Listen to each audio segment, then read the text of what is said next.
El tema lo desarrollamos aquí en el estudio, como ya adelantábamos, con Daniel Fernández, presidente de la Cámara Marítima y Portuaria de Chile, CAMPOR, que está con nosotros aquí en el estudio. Bienvenido, Daniel. ¿Qué tal, Ramón? Buen día. Fuera de micrófono conversábamos un ratito, ¿no? Y decíamos que, recordaba yo que estuvimos conversando de los temas a partir del tema de las concesiones, ¿no? Sí. Hace un tiempo, y de los desafíos que eso implicaba, de prepararse con debido tiempo para poder abordar esas situaciones y ver qué se iba a hacer. ¿Qué viene a aportar este estudio dentro de una visión mucho más general de lo que son los puertos de nuestro país? Claro, este no es un estudio sobre San Antonio, sino es un estudio sobre todo el sistema portuario nacional. Y bueno, la mayoría de los puertos chilenos importantes son puertos estatales, que a través de una ley, la 19.542, concesiona a privados la operación de esos puertos con un compromiso de inversión a 30 años. Es decir, concesionarios privados reciben una concesión, como pueden ser las carreteras, a 30 años y ellos se comprometen a una inversión y luego la desarrollan.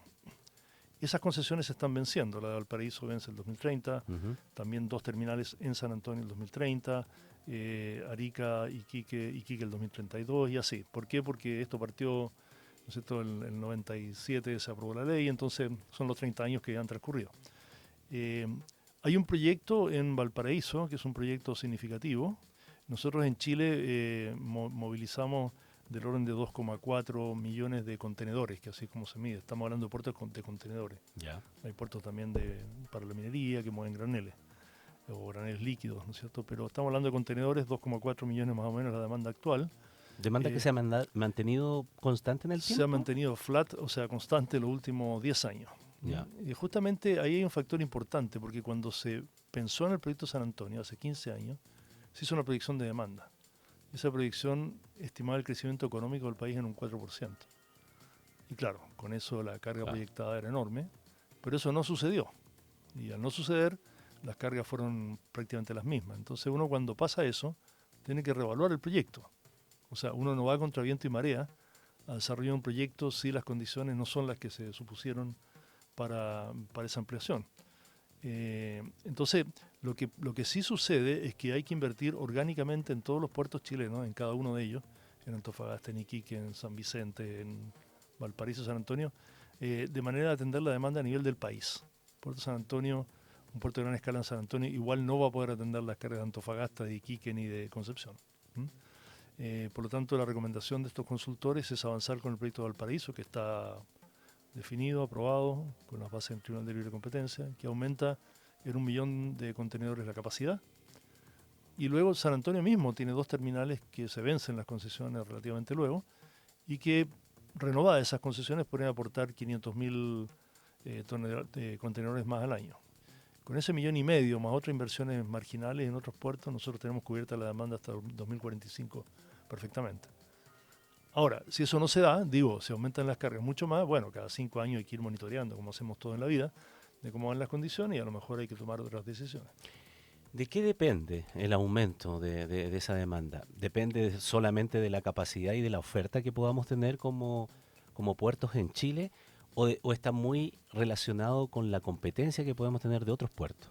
No, aquí lo que marca es la demanda. Es decir, cuántos productos se quieren exportar y cuánto vamos a importar. El 95% del comercio exterior de Chile sale por vía marítima. Por lo tanto, uno puede decir prácticamente todo el comercio exterior es lo que tenemos que tomar en cuenta. Y ese comercio exterior se compone de exportaciones, mineras, pesqueras, agropecuarias, agroindustriales, ¿no es cierto?, vinos, salmones, bueno. Y las importaciones son básicamente bienes de consumo, retail o equipamientos para desarrollar proyectos energéticos, etc. Cuando uno suma todos esos volúmenes, bueno, los puertos tienen que atender eso eficientemente. Si no lo atienden bien, vamos a tener sobrecostos en todos esos procesos.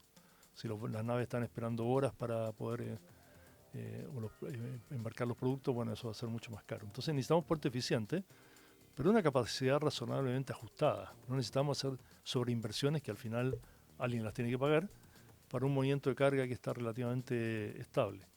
Ahora, la competencia, diría yo, no es entre puertos en países, sino entre países. Es decir, los productores chilenos de arándanos compiten con los productores peruanos de arándanos. ¿Okay? Y lo mismo con los vinos, lo mismo con los salmones en Noruega. O sea, la competencia es entre productores que exportan y también en personas o empresas que quieren que les compremos productos, China, Estados Unidos, lo que sea. Entonces, eso es lo que hay que tomar en consideración, que nosotros como país estamos compitiendo con otros países, en eficiencia interna, por un lado, y en exportaciones en otro. Entonces, que se haga un puerto más grande no va a cambiar la cantidad de exportación e importación. ¿Te fijas? Si no se hace en puerto, nos va a afectar en la cadena logística y vamos a tener costos más grandes de importar y exportar. Entonces, tiene que haber un cierto equilibrio, como en toda la vida, entre la oferta y la demanda razonable. Y comparativamente el rendimiento, no sé cómo se mide aquello, pero el rendimiento, lo voy a decir en términos generales, de nuestros puertos respecto de la demanda que tiene en relación a los costos que tiene atenderlo, ¿es competitivo, no es Sí. competitivo? Bueno, el estudio de Port Consultant Rotterdam incluye un benchmarking internacional de eficiencia y la conclusión, sobre ese número, es que efectivamente los puertos chilenos son bastante eficientes. Ha mejorado mucho la eficiencia a partir del sistema de concesiones a privados. La eficiencia se mide por cuántos contenedores moviliza uno por hora por grúa o por día, pero al final eso es, la cantidad de contenedores que uno logra movilizar por unidad de tiempo. Y esos parámetros están bastante bien en Chile. O sea, no tenemos un problema allí. Ya. Donde sí tenemos un problema es en los accesos, a los puertos, con los camiones. Hay un turno de camiones que no se realiza porque hay el de la noche, porque hay temas de seguridad en las carreteras. Donde tenemos problemas es que no tenemos ferrocarriles. Donde tenemos problemas es que las marejadas han producido condiciones climáticas que dificultan el arribo de naves y hay que actualizar los planes de maniobras para las naves. Es decir, sí tenemos muchos problemas de gestión, ¿m? Y que generalmente son circundando, ¿no es cierto?, al puerto. Que no resulta necesariamente del manejo del puerto. No, pero la cadena logística no entiende, Claro. es integrada. Entonces, Pero eso es interesante porque si estamos pensando y proyectando en cuanto a la infraestructura que se necesita, si uno mejorara la gestión, también no necesitaría tanta infraestructura, por porque supuesto. podría ser mucho más eficiente. Sí. Yo lo digo en términos simples así, si tú tienes un galpón, ¿no es cierto?, porque guardas cosas, guardas cajas, no sé, y resulta que se te empieza a llenar, bueno, lo primero que hace es mirar, voy a reordenar las cajas, porque capaz que como cada una fue llegando en cada momento, voy a reestivar, como se llama, estivar las cajas, y decir, bueno, voy a optimizar esto, antes de meterme a comprar otro galpón, ¿te fijas? Entonces Claro. eso es la base de la vida, o sea, todos tratamos de mejorar la gestión para no tener que hacer inversiones cuantiosas, ¿no es ¿Cuánto cierto? golpea el tema de la seguridad, Daniel? La seguridad, yo no diría que golpea hoy día desde el punto de vista de la eficiencia, falta seguridad. Y uno lo que necesitamos es poner más escáner. Eso, me imagino te refieres a la seguridad contra el crimen organizado, ¿no es cierto? Sí. Exactamente. Claro, ahí la verdad que nuestros socios, digamos, no sé si la gente conoce, pero ningún privado puede abrir un contenedor. O sea, el puerto recibe un contenedor, se pone una nave, se baja en el destino y solo cuando se desaduana en el destino lo abre quien sea que sea el destinatario. O sea, una naviera no puede decir voy a abrir este contenedor porque me tinca, perdón la expresión, que es sospechoso. Claro. Eso lo hacen aduanas, PDI, fiscalías, organismos, la policía marítima, la Armada, digamos, son las unidades que tienen intuición en esto. Entonces ahí lo que nosotros hemos planteado es que tiene que aumentarse la cantidad de escáner. Nosotros estamos escaneando el 3% de los contenedores. 3%. Sí. Hay países donde se escanea 40, 50, 100%, como en Pozorja de Ecuador, y con arcos free flow, digamos, que no detienen el tráfico. ¿Y qué se iba a decir yo? Porque a lo mejor el hecho de aumentarlo lo que hace es perder eficiencia y perder esos indicadores de eficiencia que se tienen hasta el momento, No, a menos que se introduzca una tecnología sí, que permita... eso es. Ya. Hay que introducir tecnología óptima, digamos, que además de estas tecnologías que yo menciono, toman imágenes con rayos X y los contrastan con sistemas de inteligencia artificial con bases de datos de imágenes. Entonces dice, perdón, según la declaración, el contenedor tiene A productos y según la foto, esos A productos no calzan con las miles de imágenes que hay sobre ese producto embarcado en contenedor, ¿me entiendes? Entonces hay que mejorar tecnología. Nosotros hemos planteado desde el gobierno anterior y ahora también de que eso se puede hacer por concesión, es decir, que un concesionario tecnológico internacional ponga los equipos, los mantenga, los opere por, no sé, 10 años y a cambio de una tarifa que se cobra por contenedor. No es que nuestros socios no están interesados, no saben de este negocio ni les interesa, no estoy promoviendo ningún interés particular. Hay empresas para eso y de hecho se hace en Santos, en Brasil, en Pozorja, en Ecuador. Hay lugares donde eso se hace y la verdad que creo que sería una buena solución. ¿Y ha habido respuesta, feeling, Durante, retorno de aquello? durante el gobierno anterior tuvimos la respuesta de que eso alteraba atribuciones de aduanas y nuestro argumento siempre fue de que al final esto es una operación que un privado hace para aduanas y que el funcionario de aduanas decide si quiere abrir un contenedor y si quiere, es un apoyo, no está quitando atribuciones. En este gobierno lo hemos planteado recientemente y entendemos que está en estudio.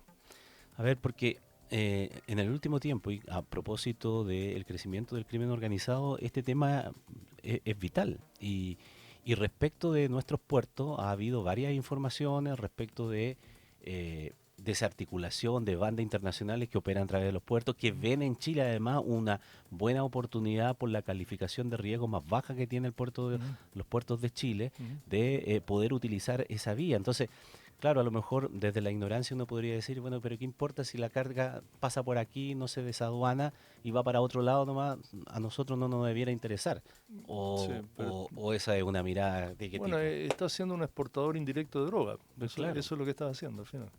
Y para un país que se abre un contenedor en Rotterdam que viene de Chile que tiene droga es un problema. No. Porque además las revisiones que le van a hacer a la carga chilena son mucho mayores. Para una naviera internacional es un problema que un contenedor que ella transportó se abra en Los Ángeles y tenga droga. Entonces es un problema reputacional, un problema, digamos, de seguridad. Y claro, si la señal es que tú escaneas el 3% de los contenedores, estás diciendo aquí un pasadizo, como tú dices, de bajo riesgo para pasar droga. Ahora, hablaba de la seguridad, yo hablaba del crimen organizado y de los contenedores y todo aquello y de los escáneres, pero también decía la seguridad respecto de las carreteras y de la necesidad, por ejemplo, de utilizar otro turno, pero ahí choca también con un tema de, bueno, de la seguridad de las carreteras. Ese es Sí, un problema asociado, adicional. claro, los puertos operan 24/7, todos los días del año, a toda hora, con turnos. Y cuando una nave llega, lo que hay que hacer es atenderla rápido, porque el mayor costo que tiene este sistema son naves esperando no haciendo nada, porque esas son horas de demora que tiene que pagar el dueño de la carga, finalmente. Ya. Entonces, no sé, si tú traes tus muebles viviste en Estados Unidos, traes tus muebles de Estados Unidos, y la nave se demora 3 días en desembarcarlo, bueno, tú vas a pagar una cuenta, digamos, porque salió caro ese transporte. Entonces, ese es el peor costo, y lo que hay que hacer es disponer todo desde el mar y desde la tierra para que esa nave cuando llegue esté el mínimo tiempo posible y salga. Que es como pasa con los aviones en los aeropuertos que todos tomamos, ¿cierto? Para que eso suceda la carga tiene que estar disponible. Y a veces pasa que llega la nave, no sé, a las 12 de la noche y resulta que los camiones van a parar de las 12 a las 8 y no van a transportar. Por lo tanto la carga no va a llegar al puerto. ¿Qué tiene que hacer la nave? Esperar hasta el día siguiente. Ahora, lo que estoy diciendo es un poquito gráfico, pero al final no ocurre así, porque la nave no espera por un contenedor. O sea, ese contenedor no va a estar esperando.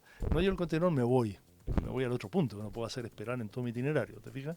Entonces, ¿qué pasa? Que ese contenedor queda almacenado al puerto, a la espera de otra nave, que se le asigne, ¿no es cierto?, ese transporte, con los costos que eso tiene y la congestión para el terminal. Entonces, es una cadena esto, y lo que se produce es un efecto acordeón, por así decirlo, donde se aprieta el puerto producto de que no llegan los camiones con la carga a tiempo. Y eso sucede principalmente en la zona central. Y ese tercer turno no está desde la pandemia y el conflicto social. Y yo no estoy haciendo una crítica. Entiendo a los camioneros, a los choferes que dicen yo no quiero que me secuestren. Lo entiendo perfectamente, pero hay un problema. Entonces, ¿cómo lo abordamos? Es un problema de seguridad pública. ¿Y eso ha sido posible de abordarlo con la autoridad política? O sea, lo hemos hablado muchísimas veces y ellos tienen la mejor intención y todo, pero hasta ahora no ha habido resultados. Nosotros creemos que hay que poner más tecnología, drones. Además que esto es crimen organizado, o sea, el contenedor que va llegando acá ya desde su origen ya lo etiquetaron para alguien que lo va a recoger acá, te fijas o sea, hay una organización, no es aleatorio, el robo no es aleatorio. Entonces, si uno tiene control y tiene inteligencia sobre esas organizaciones, y tiene control de carretera mediante controles de carabineros, drones, es un tema de recursos. Daniel, entonces en perspectiva, lo que viene, ¿cuál debiera ser el desafío principal que enfrentamos o los nudos a resolver para tener nuestros puertos que sean eficientes a un costo que sea razonable y que permita orientar inversiones que también sean pragmáticas, por decirlo de alguna Ujú. manera, de acuerdo a la capacidad que tenemos de crecer. Yo primero diría la gestión de la llegada de las naves por el mar. Ahí ha habido cambio climático, las naves son más grandes y los estudios de maniobras para entrar las naves aprobados por la Armada son muy antiguos. Entonces hay que actualizar todos esos estudios. Algunos se han actualizado y están bajo revisión de la Armada. Le hemos pedido a la Armada que sea más eficaz, más rápida, más ágil para poder aprobarlo. Lo segundo es lo que hablamos de los accesos, que se construyan caminos, carreteras, ferrocarriles, y a su vez que se haga gestión, ¿no es cierto?, de los sistemas de camiones para que puedan llegar a tiempo a los puertos. Creo que también hay algunas ineficiencias que se han producido por dictámenes de la Dirección del Trabajo respecto a los turnos laborales dentro de los puertos. Eso le hemos planteado al gobierno, a la Dirección del Trabajo, ellos nos están escuchando, están viendo los efectos que han tenido esa disposición y veremos si hay alguna posibilidad de ajustarlo. ¿Algo que ver con las 40 horas también eso ahí o no? Bueno, las 40 horas obviamente que nos afectan como a todos. Ahora, nosotros no, desde nuestro sector no es que estemos pidiendo que se cambie eso, pero sí que la forma, por ejemplo, que el tipo de turnos extraordinarios, los turnos excepcionales, que haya flexibilidad para la aplicación de turnos respetando obviamente toda la legislación. Pero en la letra chica, que haya flexibilidad para poder ajustar los turnos a cuando llegan las naves, ¿m? Para poder atenderlas rápido y que no haya ineficiencia allí. Yo diría que esos son los factores como de gestión principalmente. Y luego están las inversiones para ampliación. Y esas inversiones serían Puerto de San Antonio, inversión en los dos terminales actuales, de aquí al 2035, un aumento de capacidad de 500.000 a 600.000 contenedores, y una inversión importante en el puerto de Valparaíso, que es un salto de 1.000.000 de contenedores más, sumados a los 500.000 anteriores, ¿no es cierto? Y con esa capacidad más inversiones en grúas, equipos en Iquique, Arica, Antofagasta, San Vicente, tendríamos bien cubierto el sistema portuario chileno hasta el año 2040-2045. Lo que se proyecta allí para Valparaíso igual es ambicioso, ¿eh? Porque Sí, es sí. una cantidad importante, subir en 1.000.000. Sí, sí. Ahora, Valparaíso tiene una gran virtud que se hizo a tiempo, que es los accesos, este acceso por Muelle Barón, Ujú. que se llama, ¿no es cierto?, que es subterráneo, y la salida por el Camino de la Pólvora. Por Entonces, arriba, claro. claro, que la gente dice, no, pero Valparaíso es tan chico y tan apretado. Sí, pero resulta que los camiones no pasan por el centro de la ciudad, como si pasa en San Antonio, bueno, no por el centro, pero hay mucha congestión en el acceso. Entonces, eso permite hacer ampliaciones sin tener que dañar, por así decir, sin tener que afectar con congestión la ciudad. No necesariamente requeriría de infraestructura adicional una No. ampliación de esa naturaleza. Digo, de carretera, en A ver, Valparaíso estoy hablando. sí, bueno, está la concesión de la ruta 68, que es la ruta Santiago-Valparaíso. En esa concesión van a mejorar los estándares en toda la carretera, por lo tanto los camiones van a tener mayor de seguridad desde el punto de vista del tránsito y mayor velocidad. Y los accesos a Barón y la pólvora requieren algunos ajustes, pero no son de gran escala. La pólvora llega a un área de consolidación y desconsolidación, arriba por así decir, que se llama SEAL, y esa probablemente haya que hacer ampliaciones, pero son relativamente marginales. O sea, el proyecto es un proyecto de $900 millones entero para aumentar 1.000.000 de contenedores. Es un proyecto súper razonable en ese sentido. Ya. ¿Y eso no genera aquí tensión entre los puertos, por decirlo de alguna manera, el hecho de estar estos estudios y decir, mejor es hacerlo por aquí que por acá? Eh, Claro, lo que pasa es que yo creo que nosotros no estamos diciendo que hay que priorizar Valparaíso ni que esto sea una competencia. Los puertos son completamente, valga la redundancia, complementarios. Si tú exportas fruta, puedes hacerlo por San Antonio de Valparaíso. Es cosa que veas qué nave, con qué agente de nave y de aduana lo puedes hacer la exportación. Y por tanto son complementarios. Y lo que nosotros estamos diciendo es que hay que hacer una inversión en San Antonio, pero esta inversión que mencioné de 500.000 contenedores y otra en Valparaíso, no veo que tenga que haber una disputa. Ahora, todos esos puertos son estatales y existe un sistema de empresas públicas que controla todos los puertos. El Ministerio de Transporte tiene que velar por el conjunto de los puertos, no por uno en particular. Entonces hay autoridades superiores que pueden de alguna manera así arbitrar entre qué lado y dónde se está invirtiendo. Ahora, yo sé que en las ciudades hay, en la ciudad hay claro, más disputas. Una cosa es claro, porque decir, es lógico. el puerto más grande, Sí, no sé, como el titular grande, claro. ¿no? Y además por los recursos también. Si todo eso También. es una inversión, probablemente aumenta el empleo en el lugar. Entonces, ahora aquí hay que mirar el sistema portuario nacional, pues no uno por uno, porque no tiene sentido. Es una red portuaria. Por último, antes que se nos vaya el tiempo, hemos hablado de básicamente San Antonio y Valparaíso, pero los otros puertos, en el sur, en el norte. Bueno, Concepción, digamos la zona de Concepción, la octava región, tiene una muy buena posición porque allí está San Vicente, Puerto San Vicente, que está concesionado, vence el 2030, ya se enviaron bases de licitación. ¿Ya? Ellos plantean que hay que ampliar esplanadas, mejorar grúas, pero no inversiones grandes, porque allí también hay puertos privados, que son Lirquén y Coronel. Coronel es el segundo puerto más grande en contenedores. Entonces, esos dos puertos tienden muy bien también la demanda. Entonces, hoy día hay sobrecapacidad. Ya. Entonces, no se están planteando grandes inversiones. Iquique es un puerto, por así decirlo, bastante ajustado, donde hay que hacer algunas inversiones, pero no ha planteado la empresa portuaria cuál es su proyecto de ampliación. Y eso está como a la espera, cómo va a plantear su proyecto de ampliación. Porque ahí también están los famosos corredores bioceánicos. Entonces, ¿en qué medida Iquique hace una apuesta Eso iba a preguntarte. pidiendo inversiones más, Eso iba a más preguntarte, grandes? porque si tenemos esa idea siempre dando vuelta, ¿no? Que en algún instante se va a concretar, ojalá se concretara, ¿no? Si es que no nos ganan otros corredores, pero ante la posibilidad de hacerlo, uno dice, ¿lo hace y apuesta o espera que se concrete lo otro para hacerlo? ¿Qué es lo correcto? Claro, lo que pasa es que esto es como el huevo o la gallina, es decir, ¿quién se pone primero? Porque no solo el puerto, obviamente que son los corredores mismos, la Claro. construcción. Hoy día los navieros no están pensando en sacar la carga por aquí, pero claro, si uno cambia las condiciones de las capacidades puede ser. Pero esas son apuestas estratégicas que los países hacen.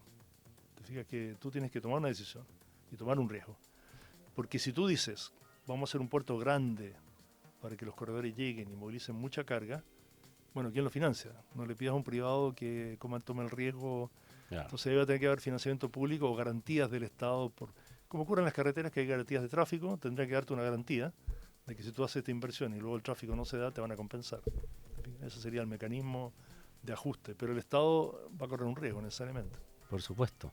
Pero si no está eso, tampoco hay un incentivo como para hacer lo otro. Por supuesto. O bajan los incentivos. Sí, porque además están involucrados países aquí. Claro.